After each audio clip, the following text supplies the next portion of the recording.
করোনার কারণে এবার হচ্ছে না বই উৎসব, ভাবা হচ্ছে বিকল্প। শিক্ষা প্রতিষ্ঠানের ছুটি বাড়ল 14 নভেম্বর পর্যন্ত। জাতীয় বিশ্ববিদ্যালয়ের বাকি পরীক্ষা নেয়ার পরিকল্পনা। ইউরোপের পর দেশেও আঘাত হানতে পারে করোনার দ্বিতীয় ঢেউ, প্রস্তুত সরকার, বললেন প্রধানমন্ত্রী। 8 ব্যক্তি ও 1 প্রতিষ্ঠান পেল স্বাধীনতা পুরস্কার।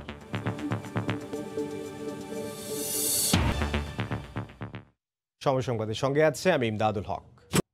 করোনার কারণে এবার হচ্ছে না বই উৎসব, তবে সঠিক সময়ে শিক্ষার্থীদের হাতে বই পৌঁছে দিতে চলছে বিকল্প ভাবনা। এদিকে শিক্ষা প্রতিষ্ঠানের ছুটি 15 দিন বাড়িয়ে আগামী 14 নভেম্বর পর্যন্ত করা হয়েছে। দুপুরে শিক্ষামন্ত্রী ডাক্তার দীপু মনি ভার্চুয়াল ব্রিফিংয়ে আরও বলেন, জাতীয় বিশ্ববিদ্যালয়ের বাকি পরীক্ষাগুলো নেয়ারও পরিকল্পনা চলছে। করোনা সংক্রমণের ঝুঁকি এড়াতে গত মার্চ মাস থেকে বন্ধ রয়েছে দেশের সব শিক্ষা প্রতিষ্ঠান। অনলাইনে পাঠদান চললেও একে একে বন্ধ করা হয় পিএসসি, জেএসসি এবং সবশেষ এইচএসসি পরীক্ষা। মাধ্যমিক পর্যায় পর্যন্ত নেওয়া হয় অটোপাসের সিদ্ধান্ত। এ অবস্থায় বৃহস্পতিবার দুপুরে ভার্চুয়াল ব্রিফিংয়ে এসে চলমান ছুটি 14 নভেম্বর পর্যন্ত বাড়ানোর ঘোষণা দেন শিক্ষামন্ত্রী। তবে জানিয়ে দেন, সীমিত পরিসরে শিক্ষা প্রতিষ্ঠান খোলার কথা ভাবা হচ্ছে। নভেম্বর মাসের 14 তারিখ পর্যন্ত আমাদের সকল শিক্ষা প্রতিষ্ঠানগুলো বন্ধ থাকবে। আমরা এই সময়ের মধ্যে আমরা নানান জিনিস আরো পর্যালোচনা করে দেখছি যে খুবই সীমিত পরিসরে কিছু খোলা যায় কিনা। জাতীয় বিশ্ববিদ্যালয় ও কারিগরি শিক্ষা বোর্ডের শিক্ষার্থীদের পরীক্ষা ছাড়া মূল্যায়ন করা ঠিক হবে না বলে মন্তব্য করেন শিক্ষামন্ত্রী। তাদের পরীক্ষা দেওয়ার প্রস্তুতি রাখার আহ্বান জানান তিনি। জাতীয় বিশ্ববিদ্যালয়ে যারা চতুর্থ বর্ষে আছেন তারা তো মনে করা হয়, ধরে নিচ্ছি আমরা যে এটি করেই তারা কর্মজীবনে প্রবেশ করবেন। তো এই জায়গায় পরীক্ষা ছাড়া মূল্যায়ন করাটা আসলে বোধহয় সঠিক হবে না। গেল বছরগুলোর মতো বই উৎসব হচ্ছে না জানিয়ে ডাক্তার দীপুমনি বলেন, বিকল্প উপায়ে শিক্ষার্থীদের হাতে বই পৌঁছে দেওয়ার চেষ্টা অব্যাহত রয়েছে। বই আমাদের তৈরি হয়ে যাবে, তৈরি থাকবে ইনশাআল্লাহ। কিন্তু আমরা যেভাবে বই উৎসব করি, যেখানে বিদ্যালয়ের সকল শিক্ষার্থীরা হাজির হয়, এবার তো খুব স্বাভাবিক কারণেই, এই স্বাস্থ্য ঝুঁকির কারণেই নিশ্চয়ই আমরা সেই রকম সমাবেশ করে শিক্ষার্থীদের হাতে তুলে দেয়া সেটি আমরা করতে পারবো না। স্কুল খোলার সম্ভাবনার প্রতিক্রিয়ায় শিক্ষার্থীরা জানালেন, দীর্ঘ বিরতির পর ক্লাসে ফিরলেই পড়াশোনায় স্বাচ্ছন্দ্য বোধ করবেন তারা। স্কুলে আমরা যেতে চাই, স্কুল তো বদ্ধ, আমরা কিভাবে যাবো স্কুলে? আমরা তো লেখাপড়া করতে চাই স্কুলে, তো খুললে স্কুলে যাবো, আমরা না খুললে তো যেতে পারবো না। আমরা তো স্কুলে যেতেই চাই, যদি করোনা ভাইরাসে আক্রান্ত করে এই ডরও তো আছে মনে। অনেকদিন যাবৎ ক্লাস করতে পারছি না, পরীক্ষা তো সামনে, তারপর পড়াশোনার মধ্যে ঘাটতি দেখা যাচ্ছে।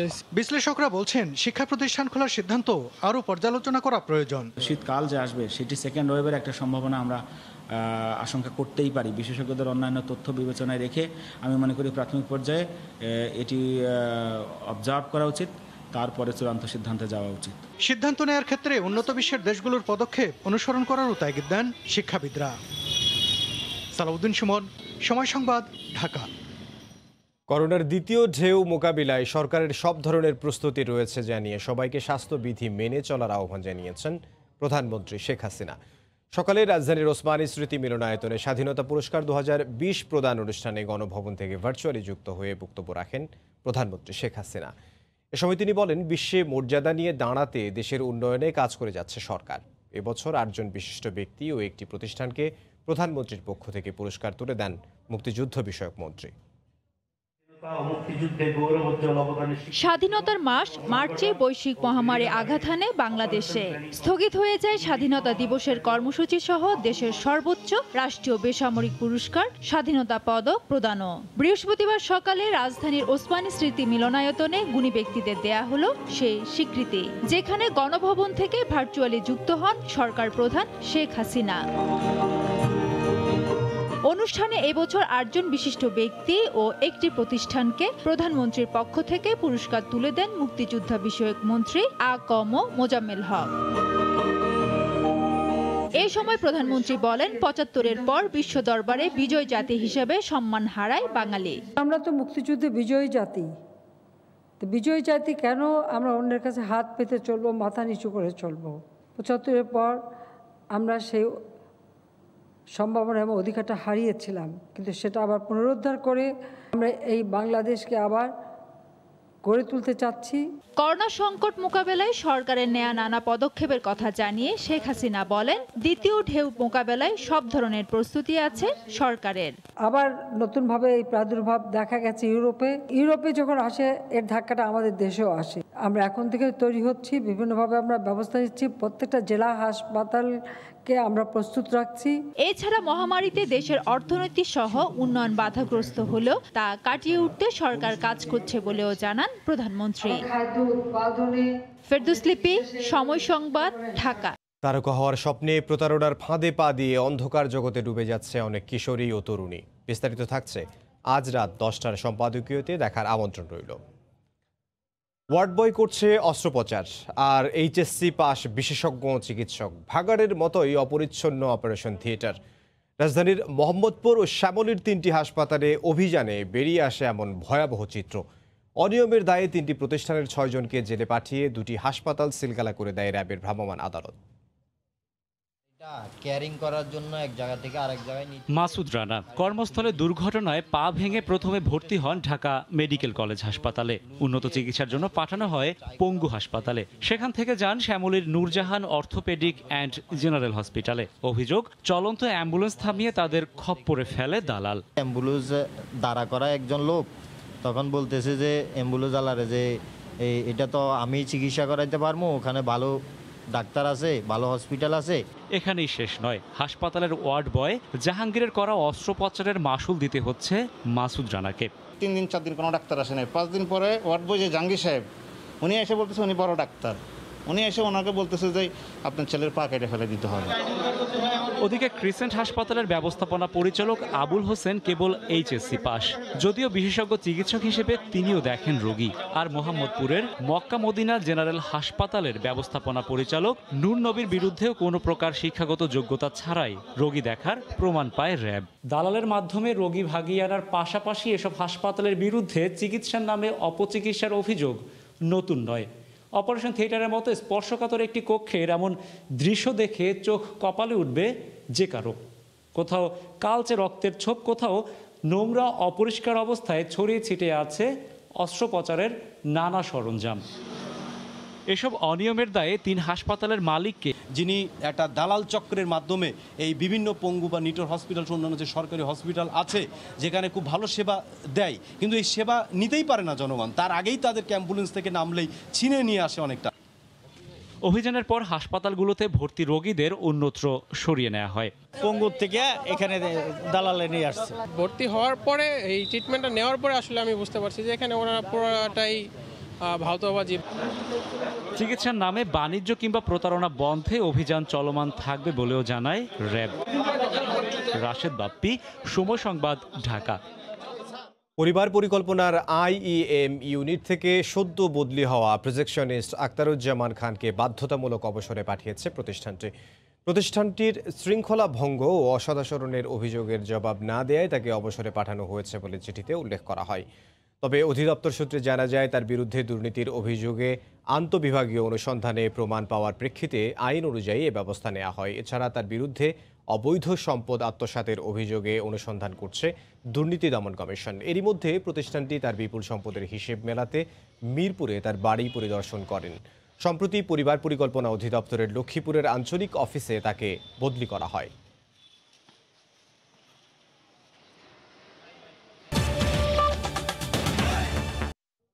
স্বাস্থ্য অধিদপ্তরের হিসেবে করোনায় আক্রান্ত হয়ে দেশে 24 ঘন্টায় 25 জন মারা গেছেন।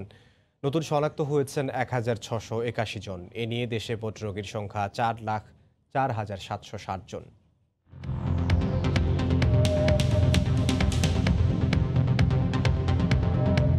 দেশে একদিনের নমুনা পরীক্ষা করা হয়েছে 14,268 জনের। এ পর্যন্ত মোট নমুনা পরীক্ষা হয়েছে 23,10,589 জনের। 24 ঘন্টায় নতুন শনাক্ত হয়েছেন 1,681 জন। এ নিয়ে দেশে মোট রোগীর সংখ্যা 4,04,760 জন।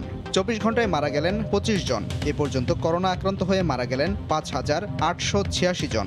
করোনা থেকে 24 ঘন্টায় সুস্থ হয়েছেন 1,548 জন। এ পর্যন্ত সুস্থ হয়েছেন 3,21,281 জন। দেশের বাইরের খবর, করোনার দ্বিতীয় ঢেউ সামাল দিতে আবার লকডাউনের পথ বেছে নিল ইউরোপের 2 দেশ। ফ্রান্স জুড়ে লকডাউন ঘোষণা হয়েছে। জার্মানিতেও লকডাউনের আওতায় ২রা নভেম্বর থেকে বন্ধ থাকবে রেস্তোরাঁ, পানশালা সহ সব ধরনের বিনোদন কেন্দ্র। সংক্রমণ বৃদ্ধি আর লকডাউনের ঘোষণায় গভীর উদ্বেগ দেখা দিয়েছে প্রবাসী বাংলাদেশিদের মধ্যে। বার্লিন থেকে সে খবর জানাচ্ছেন বিটু বড়ুয়া। কোভিড-19-এর ঊর্ধ্বমুখী সংক্রমণের কারণে লকডাউনের সিদ্ধান্ত নিয়েছে জার্মানি। বুধবার জার্মান চ্যান্সেলর আঙ্গেলা ম্যার্কেল জানান, স্কুল ও কিন্ডারগার্টেনগুলো খোলা থাকলেও ২রা নভেম্বর থেকে লকডাউনের কারণে বন্ধ থাকবে রেস্টুরেন্ট, পানশালা, ক্লাব, ডিস্কো, শরীর চর্চা কেন্দ্র, থিয়েটার, সিনেমা হল ও অন্যান্য বিনোদন কেন্দ্রগুলো। পর্যটকদের আনাগোনা হয় এমন সব সড়কে বাধ্যতামূলক করা হয়েছে মাস্ক পরাও। এদিকে দেশটিতে প্রায় প্রতিদিনই করোনায় আক্রান্ত হচ্ছেন ১৪ থেকে ১৫ হাজার মানুষ। শুধুমাত্র বুধবারই জার্মানি জুড়ে মারা গেছেন ৮৫ জন মানুষ। বেড়েছে হাসপাতালে ভিড়। তবুও নতুন করে লকডাউনের বিরোধিতা করছেন জার্মানির সাধারণ নাগরিকরা। আমরা এখনো চলতি বছরের প্রথম দফার ক্ষতি কাটিয়ে উঠতে পারিনি, তাই আমি মনে করি রাস্তায় বা সবখানে নিয়ম মেনে চললে, মাস্ক ও দূরত্ব বজায় রাখলে লকডাউনের প্রয়োজন পড়বে না। এদিকে দ্বিতীয় ধাপের সংক্রমণে সাম্প্রতিক সময়ে জার্মানির বিভিন্ন প্রদেশে প্রবাসী কয়েকজন বাংলাদেশের মৃত্যু হয়েছে। সব মিলিয়ে ভয়াবহ অর্থনৈতিক সংকটে পড়ার আতঙ্কে দিন কাটছে প্রবাসীদের। দ্বিতীয় পর্যায়ে যদি এই করোনাটা যেভাবে আসছে, যা শোনা যাচ্ছে, এটা কিন্তু ভয়াবহ আকারে হতে পারে এবং এর ফলে যারা বিশেষ করে শ্রমজীবী বাংলাদেশি যারা রয়েছে প্রবাসী, তাদের উপর কিন্তু এর একটা বিশাল প্রভাব পড়বে। করোনার প্রথম ধাপের লকডাউনের ধাক্কা এখনও কাটিয়ে উঠতে পারেনি জার্মান প্রশাসন। সেখানে দ্বিতীয় ধাপের লকডাউন আসলে ভয়াবহ বিপর্যয়ের আশঙ্কা করছেন সংশ্লিষ্ট সকলে। জার্মানির বার্লিন থেকে বিটু বড়ুয়া, সময় সংবাদ। বিএনপি তাদের ভুল রাজনীতির খেসারত দিতে গিয়ে নির্বাচন কমিশন ও সরকারের উপর মিথ্যা অপবাদ দিচ্ছে বলে মন্তব্য করেছেন আওয়ামী লীগ সাধারণ সম্পাদক ও সড়ক পরিবহন সেতুমন্ত্রী ওবায়দুল কাদের।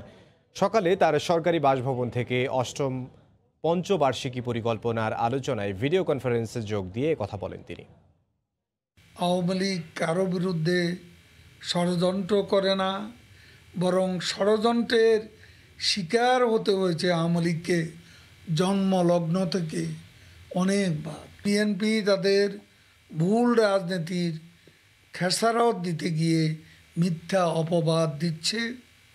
নির্বাচন কমিশন ও সরকারের উপর নির্বাচনকে ভয় পেয়ে যারা নির্বাচনের দিন হঠাৎ করে সরে দাঁড়ায়, এটা যাদের অভ্যেসে পরিণত হয়েছে, তারা জনগণ থেকে স্বাভাবিকভাবে বিচ্ছিন্ন হবে।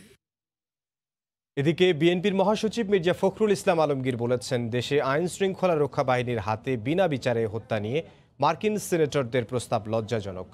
ঢাকা রিপোর্টার্স ইউনিটির সামনে সংগঠনটির রজত জয়ন্তী উপলক্ষে শোভাযাত্রায় কথা বলেন বিএনপি মহাসচিব। যে আইনগুলো তৈরি করা হয়েছে ইতিমধ্যে, এই আইনগুলো কখনোই স্বাধীন গণমাধ্যমের কাজ করার জন্য কখনো উপযোগী নয়। ভিন্ন মতকে সহ্য করার যে সহনশীলতা, তা ধীরে ধীরে ধীরে একেবারেই আপনার নিশ্চিহ্ন হয়ে যাচ্ছে। বাংলাদেশের আইন শৃঙ্খলা রক্ষাকারী বাহিনীর একটির হাতে প্রায় 400 মানুষ বিনা বিচারে নিহত হয়েছেন এবং তা নিয়ে তাদের বিরুদ্ধে একটা স্যাংশন দেওয়ার অনুরোধ তারা জানিয়েছেন মার্কিন প্রেসিডেন্টের কাছে, যে আমাদের জন্য কখনোই কোনো সুখকর বিষয় নয়। আন্তর্জাতিক বাজারে বুকিং রেট বেড়ে যাওয়ার পাশাপাশি মিল থেকে সরবরাহ কমে যাওয়ায় অস্থির হয়ে উঠেছে দেশের ভোজ্য তেলের বাজার। গত এক সপ্তাহে সব ধরনের তেলের মন প্রতি দাম বেড়েছে 200 থেকে 250 টাকা। পাইকারি পর্যায়ে দিনে অন্তত 3 বার করে তেলের দাম বাড়ছে বলে দাবি ব্যবসায়ীদের। শাখাউত্তিপুর ক্যামেরায় বিস্তারিত জানাচ্ছেন কমল দে। দেশের সবচেয়ে বড় ভোগ্য পণ্যের পাইকারি বাজার খাতুনগঞ্জে বুধবার প্রতি মন সয়াবিন বিক্রি হয়েছে 3650 টাকা দরে, অথচ গত সপ্তাহে দর ছিল 3400 টাকা। একইভাবে 3000 টাকার পাম অয়েল 3280 টাকা এবং 3200 টাকার সুপার সয়াবিন বিক্রি হচ্ছে 3430 টাকা দরে। আমরা জিজ্ঞেস করছি বাড়ার কারণ দেখুন আন্তর্জাতিক বাজারে মাল শর্ট এমনকি বুকিং বেশি। ব্যবসায়ীদের দাবি, মিল থেকে পর্যাপ্ত তেলের সরবরাহ না থাকায় দিনে 3 থেকে 4 বার করে দাম বাড়ছে। সোয়াবিন যেখানে উৎপাদন হয় ওখানে বন্যা হয়েছিল, যার কারণে বুকিং বাড়তি, দাবানলের কারণে বুকিং অনেক বাড়তি, কস্টিং বেশি। অ্যাভেলেবল ডেলিভারি মিলগুলি দিতে পারতেছে না, সেই কারণেও বাজার বাড়তেছে। বর্তমানে মালয়েশিয়া এবং ইন্দোনেশিয়া থেকে তেল আসা অনেকটাই কমে গেছে। বাংলাদেশের ভোজ্য তেলের বাজার পুরোপুরি আমদানি নির্ভর। বিদেশ থেকে কাঁচামাল আমদানি শেষে মিলগুলিতে রিফাইন করা হয়, এরপর দেওয়া হয় বাজারে। তবে পাইকারি পর্যায়ের ব্যবসায়ীদের দাবি বহির্বিশ্বে তেলের মূল ঘাটতি, যেই কারণে বুকিং রেট লাফিয়ে লাফিয়ে বাড়ছে। এক সপ্তাহে বুকিং রেট বেড়েছে 100 থেকে 120 মার্কিন ডলার। আমাদের বাংলাদেশের 4-5-6টা মিল আছে, তার মধ্যে 2-3টা মিলের মাল ডেলিভারি আছে, অন্যান্য মিলের মাল ডেলিভারি নাই, যার জন্য বর্তমান দশাটা আরও ক্রাইসিস হয়ে গেছে। বছরে বাংলাদেশে 15 থেকে 18 লাখ মেট্রিক টন ভোজ্য তেলের চাহিদা রয়েছে। কমল দে, সময় সংবাদ, চট্টগ্রাম। ব্যাপারীরা সরবরাহ না করায় চট্টগ্রামের সবচেয়ে বড় আলুর আড়ত রেয়াজউদ্দিন বাজারে বেচা কেনা বন্ধ করে দিয়েছেন ব্যবসায়ীরা। জেলা প্রশাসনের অভিযানে বেঁধে দেয়া দামে ব্যাপারীরা আলু দিতে পারছে না আড়তে, তাই লোকসানের কারণে তারা এই সিদ্ধান্ত নিয়েছেন। এদিকে এর প্রভাবে খুচরা বাজারে বেড়ে গেছে আলুর দাম। নূরজামাল আতিকের ক্যামেরায় বিস্তারিত শফিকুল আলমের প্রতিবেদনে। আড়তে আড়তে তালা ঝুলানো, কোনো আড়তে নেই আলু, তাই অনেকটা অলস সময় পার করছে শ্রমিক ও ব্যবসায়ীরা। দেশের নানা এলাকা থেকে ব্যাপারীরা আলু না আনায় বেচাকেনা বন্ধ রেয়াজউদ্দিন বাজারের আড়তে। মাল এখানে আনতেছে না বিধায় আমরা এখানে কোনো মাল পাচ্ছি না, কারণ আমাদের ব্যবসা এখন একদম দেউলের মতো হয়ে গেছে। এখানে ম্যাজিস্ট্রেট পাঠানোতে বারে বারে জরিমানা করার কারণে গিয়ে ব্যাপারীরা এখানে ভয়ে মাল দিচ্ছে না। একবার টোটালে খালি, একবার আজকে আর দু একদিন যদি এইভাবে থাকে একটা শ্রমিকও থাকবে না, সব চলে যাবে। কোল্ড স্টোরে যারা আলু রেখে দাম বৃদ্ধি করে বাজারকে অস্থিতিশীল করছে, সেখানে অভিযান পরিচালনা করে আমাদের এই চট্টগ্রাম রেয়াজউদ্দিন বাজারের ঐতিহ্যবাহী রেয়াজউদ্দিন বাজারকে ওনারা আজকে ভাবমূর্তি সুনাম নষ্ট করতেছে। ব্যাপারীরা বলছেন মুন্সিগঞ্জ সহ দেশের বিভিন্ন হিমাগার থেকে আলু কিনতে হয় 36 থেকে 38 টাকা কেজি, কিন্তু আড়তদাররা চায় 30 টাকায়, তাই আলু আনছেন না তারা। খরচ আছে ধরেন কেজি প্রতি 3 টাকা, সেই হিসাবে আলু আন না আমাকে লস হয় 7-8 টাকা কেজিতে। কৃষকের থেকে আমাকে কিনা নিতে হয় 36 টাকা 37 টাকা কেজি, কৃষকে কমে বিক্রি করে না। এদিকে আলু সংকটের প্রভাব পড়েছে খুচরা বাজারে। দেশি আলু 50 আর এটা হলো 45। আমরা আনতেছি এই দাম বেশি করে, কারণ 2 টাকা বেশি করে আমরা বেচতেছি আর কি। সরকার নির্ধারিত 30 টাকা দামে আলু বিক্রি যাচাই নেমে ব্যবসায়ীদের জরিমানা করে জেলা প্রশাসনের ভ্রাম্যমাণ আদালত। এরপর ব্যাপারীরা আলু না আনায় সংকটে বন্ধ হয়ে যায় বেচাকেনা। শফিকুল আলম, সময় সংবাদ, চট্টগ্রাম। সোয়ারীঘাটে বিএসটিআই এর অভিযানে নামিদামি ব্র্যান্ডের স্টিকার লাগানো বিপুল পরিমাণ নকল প্রসাধনী সামগ্রী জব্দ করা হয়েছে। পরে বুড়িগঙ্গা নদীর তীরে পুড়িয়ে দেয়া হয় সেসব পণ্য। সকালে বিএসটিআই এর ভ্রাম্যমাণ আদালতে অভিযান চালায়। নকল প্রসাধনী কারখানাটি সিলগালা করে দেয়া হয়েছে। পুড়িয়ে দেয়া হয় প্রসাধনী সামগ্রীর মধ্যে বেশিরভাগই ছিল শিশুদের তেল, শ্যাম্পু ও লোশন। অভিযানে 3 লাখ টাকার মালামাল জব্দ করার পাশাপাশি আটক করা হয় প্রতিষ্ঠানটির ব্যবস্থাপককে, দেয়া হয় কারাদণ্ড।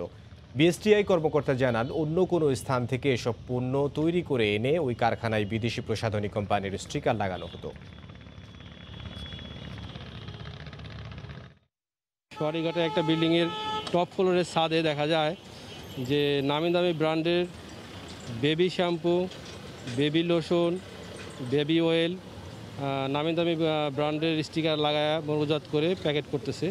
সেই অবস্থায় প্রতিষ্ঠানের ম্যানেজারকে আটক করা হয়। আটক করে ওনাকে 1 বছরের কারাদণ্ড দিয়েছে আদালত।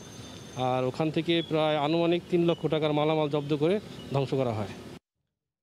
করোনার ধাক্কায় শেষ 1 বছরে দেশের সরকারি গুদামে খাদ্যশস্য কমেছে 5.25 লাখ টন। যদিও এ নিয়ে মোটেই উদ্বিগ্ন নন সরকারের 2 মন্ত্রী। তারা বলছেন, নতুন মৌসুমের ধান উঠলেই মজুদ বাড়াতে নেওয়া হবে পদক্ষেপ।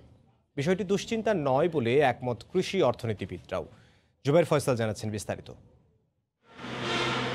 করোনা ঝড়ে নানামুখী সংকটে বড় দেশগুলোর অর্থনীতি নড়বড়ে, এমনকি দুর্ভিক্ষের আশঙ্কায় অনেক দেশ। সেখানে প্রায় আলাদা চিত্র বাংলাদেশে। সরকারি ত্রাণ সহায়তা আর বাজারে পর্যাপ্ত সরবরাহ নিশ্চিতের মাধ্যমে সফলভাবে খাদ্য চাহিদার যোগান দিয়েছে সরকার। তবে এজন্য টান পড়েছে সরকারি খাদ্যশস্যের ভাণ্ডারে। খাদ্য মন্ত্রণালয়ের হিসেবে গত বছরের চেয়ে 5.25 লাখ মেট্রিক টন কমে অক্টোবরে সরকারি মজুদ প্রায় 12 লাখ মেট্রিক টন। খাদ্য আর কৃষি মন্ত্রী বলছেন, করোনার দ্বিতীয় ধাপের সংকট মোকাবিলাতেও প্রস্তুত তারা। আমরা যেন কোনো খাদ্য সংকটে না পড়ি সেটি বিবেচনায় নিয়ে সকলেই যাতে তাদের জমিতে ফসল উৎপাদন করতে পারে তার জন্য আমরা সার্বিক ব্যবস্থা, এই ব্যাপারে অর্থের কোনো সমস্যা হবে না। 17 কোটি ভোক্তাদেরকে বাঁচাতে হবে। আর সরকারের প্রকিউরমেন্ট চাউল আমরা যেটা করি সেটা কেন করি, সেটা আমরা যে কোনো ডিজাস্টার মোকাবেলার জন্য। আপাত দৃষ্টিতে সন্তোষজনক মনে হলেও বিশেষজ্ঞ মত বলছে দ্বিতীয় সংক্রমণের অনিশ্চিত সংকট মোকাবিলায় সরকারি গুদামে খাদ্য মজুত বাড়াতে মনোযোগ দিতে হবে এখনই। সাধারণ মানুষের আয় কিছুটা কমে গেছে বলে সমস্যাটা বেশি। যে আমরা যদি ধান চালের দামটা স্থিতিশীল রাখতে পারি, আর একটু কমিয়ে আনা যাবে মাসখানেকের মধ্যে, তাহলে এই সমস্যাগুলো দূর হবে। সেপ্টেম্বরের শুরুতেও সরকারি গুদামগুলোয় খাদ্যশস্য ছিল 14,19,000 টন। সে হিসাবে এক মাসের ব্যবধানে দেশে খাদ্যশস্যের মজুত কমেছে প্রায় 16%। জুবায়ের ফয়সাল, সময় সংবাদ, ঢাকা। ভোক্তার কাছে পৌঁছানোর আগেই প্রতি বছর 130 কোটি টন খাবার নষ্ট হয়, এমন তথ্য দিয়েছে জাতিসংঘের খাদ্য ও কৃষি সংস্থা। বিশ্বের বৃহত্তম বন্দর কর্তৃপক্ষ সিঙ্গাপুরের PSA ইন্টারন্যাশনাল বলছে, উন্নত প্রযুক্তির ব্যবহার আর সঠিক ব্যবস্থাপনা থাকলে খাবারের এই অপচয় বন্ধ করা সম্ভব। বিশ্বের মোট কার্বন নিঃসরণের অনেকাংশই আসে খাদ্য উৎপাদন খাত থেকে। এর মধ্যে 30% খাবারই নষ্ট হয় শুধুমাত্র যোগাযোগ ব্যবস্থার কারণে সঠিক সময় ভোক্তা পর্যায়ে পৌঁছে দিতে না পারায়। প্রযুক্তির সহায়তায় এই খাবারের অপচয় যদি রোধ করা সম্ভব হয়, তাহলে বিশ্বে 80 কোটি টন কার্বন নিঃসরণ কম হবে, এমনটাই জানিয়েছে সিঙ্গাপুরের বৃহত্তম বন্দর কর্তৃপক্ষ।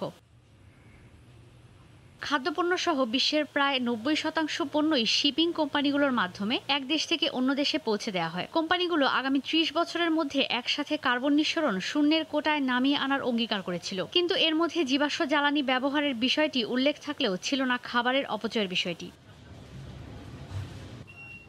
করোনা মহামারীর পর খাবারের অপচয়ের বিষয়টি জোরালোভাবে নজরে আসে। খাদ্য নিরাপত্তা নিশ্চিতে নিজ নিজ দেশের স্বার্থ রক্ষায় খাবারের অপচয় কমাতে চায় সব দেশ। 90% খাবারই আমদানি করতে হয় সিঙ্গাপুরকে, অথচ এক দশকে খাদ্যের অপচয় বেড়েছে 20%। জাতিসংঘের পরিবেশ প্রকল্প বলছে, উন্নত বিশ্বের অনেক দেশে অপচয় হওয়া খাবার থেকে কার্বন নিঃসরণ হয়। 14% খাদ্যশস্য উৎপাদনের সময়ই নষ্ট হয়ে যায় ভোক্তা পর্যায়ে পৌঁছানোর আগেই। জাতিসংঘের খাদ্য ও কৃষি সংস্থা FAO বলছে, উন্নত অবকাঠামো আর সঠিক ব্যবস্থাপনা থাকলে খাবারের এই অপচয় রোধ করা সম্ভব। ঈশিতা ব্রহ্ম, সময় সংবাদ। খাগড়াছড়ির পাহাড়ে পাহাড়ে সবুজ সুস্বাদু ফল মালটায় ছেয়ে গেছে। ন্যাড়া পাহাড়গুলোতে পরিকল্পিতভাবে বাণিজ্যিক বাড়ি মালটা এক চাষ করে সচ্ছলতা ফিরেছে চাষিদের মধ্যে। ফরমালিন মুক্ত হালকা টক মিষ্টি এ ফলের দামও কম। এবার লক্ষ্যমাত্রা অর্জিত হওয়ার কথা বলছে স্থানীয় কৃষি বিভাগ। খাগড়াছড়ি প্রতিনিধি জিতেন বড়ুয়ার পাঠানো তথ্য ও ছবি নিয়ে রিপোর্ট। খাগড়াছড়ির আম্রপালি আমের পর সবচেয়ে বেশি জনপ্রিয় মাল্টা ফল। অনুকূল আবহাওয়া ও মাটি উর্বর হওয়ায় পাহাড়ে দিন দিন বাড়ছে মাল্টা চাষ। সঠিক নির্দেশনা মেনে পরিচর্যা করলে ফলনও ভালো হয়। সেপ্টেম্বরের শেষ সময় থেকে মধ্য নভেম্বর পর্যন্ত পাহাড়ে উৎপাদিত এই মাল্টা বাজারে পাওয়া যাবে। বাণিজ্যিকভাবে মাল্টা বাগান করে ভাগ্য পাল্টাতে শুরু করেছে পাহাড়ের অনেক পরিবারের। মোটামুটি ভালো ইয়েতে আছি, ভালো ফল পাচ্ছি মালটাতে। আর এই সিজনে মোটামুটি আসছে, আমি বিক্রি করছি এবছর লাখের উপরে। অক্টোবর মাস পর্যন্ত থাকবে এই মালটাগুলো, আর এই মালটাগুলোর বাজারে চাহিদা অনেক। দেখতে সবুজ হলেও বাজারে মিলছে পরিপক্ক মালটা। বাইরের মালটার চেয়ে দামই কম ও সুমিষ্ট এবং ফরমালিন মুক্ত হয় ভিটামিন সি সমৃদ্ধ এই ফলের চাহিদাও ভালো। খাগড়াছড়ি মালটা 100 টাকা বিক্রি করি, পর্যটকরা নিয়ে যায়, খেয়েও মজা পাই, ফরমালিন মুক্ত। বাজার আমরা যে মালটাটা পাই ওটার চাইতে পাহাড়ে উৎপাদিত যে মালটাটা, এটা মোটামুটি দামেও সস্তা, খেতেও সুস্বাদু। লেবু জাতীয় ফল থেকে এই বাড়ি মালটা উদ্ভাবন করা হয়েছে। 2008 সালে এটি রিলিজ করার পরে এখন পর্যন্ত আমাদের এই শুধু খাগড়াছড়িতে প্রায় 200-র মতন বাণিজ্যিক মালটার বাগান হয়েছে এবং আমাদের কৃষক ভাইয়েরা এটি চাষ করে ব্যাপকভাবে লাভবান হচ্ছে। কৃষি বিভাগ বলছে, এবার আবহাওয়া অনুকূলে থাকায় ফলন ভালো হয়েছে। আমরা চাষিদেরকে বোরন 10টা এবং 50 সার ব্যবহারের জন্য আমরা উদ্বুদ্ধ করছি এবং কৃষকরা এবছর সঠিক মাত্রায় সুষম মাত্রায় সার ব্যবহার করছে আর কি। জেলায় 423 হেক্টর জমিতে এবার মালটা উৎপাদন হয়েছে 3000 মেট্রিক টনের বেশি। সময় সংবাদ, খাগড়াছড়ি। মার্কিন নির্বাচনের খবর। ডোনাল্ড ট্রাম্পের পর এবার মার্কিন নির্বাচনে আগাম ভোট দিলেন ডেমোক্র্যাট প্রার্থী জো বাইডেন। পরে বর্ণবাদ ইস্যু ও করোনা নিয়ে ট্রাম্পের কঠোর সমালোচনা করেন তিনি। এদিকে ফিলাডেলফিয়ায় পুলিশের গুলিতে কৃষ্ণাঙ্গ নিহতের ঘটনায় ছড়িয়ে পড়া সহিংসতার জন্য ডেমোক্র্যাট দলীয় স্থানীয় মেয়রকে দায়ী করেছেন প্রেসিডেন্ট ট্রাম্প। নিউ ইয়র্ক থেকে বিস্তারিত জানাচ্ছেন হাসানুজ্জামান সাকি। যুক্তরাষ্ট্রের প্রেসিডেন্ট নির্বাচনে আগাম ভোটে শরিক হলেন জো বাইডেন ও তার স্ত্রী জিল বাইডেন। এরপর তিনি ফিলাডেলফিয়ায় পুলিশের গুলিতে কৃষ্ণাঙ্গ নিহতের ঘটনার ব্যাপক নিন্দা জানান। ডেমোক্র্যাট এই প্রার্থী সাংবাদিকদের কাছে আবারও ট্রাম্পের কড়া সমালোচনা করে বলেন, প্রেসিডেন্টের খামখেয়ালিপনার কারণেই যুক্তরাষ্ট্রে করোনা পরিস্থিতি ভয়াবহ হয়ে উঠেছে। We've lost more than 220,000 lives of this virus already. But this administration has just given up.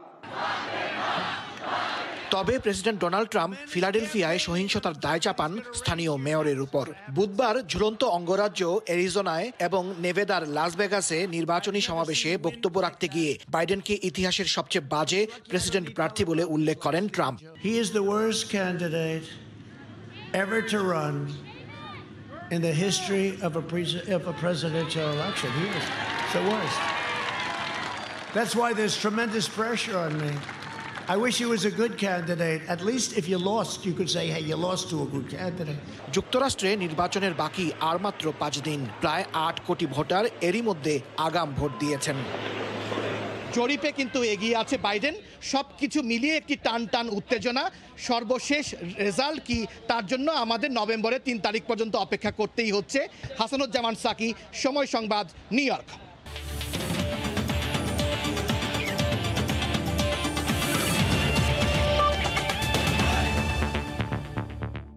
নিষেধাজ্ঞা কাটিয়ে মুক্ত সাকিব আল হাসান। অনুশীলনে ফিটনেস ধরে রাখায় মাঠের ক্রিকেটে ফিরতে পুরোপুরি প্রস্তুত বলে মনে করেন দেশসেরা অলরাউন্ডারকে তত্ত্বাবধানকারী কোচ মোহাম্মদ সালাউদ্দিন। এদিকে সতীর্থ ইমরুল কায়েসের মতে নিজের খেলা সম্পর্কে সচেতন সাকিবের প্রত্যাবর্তন হবে ক্ষুরোধার।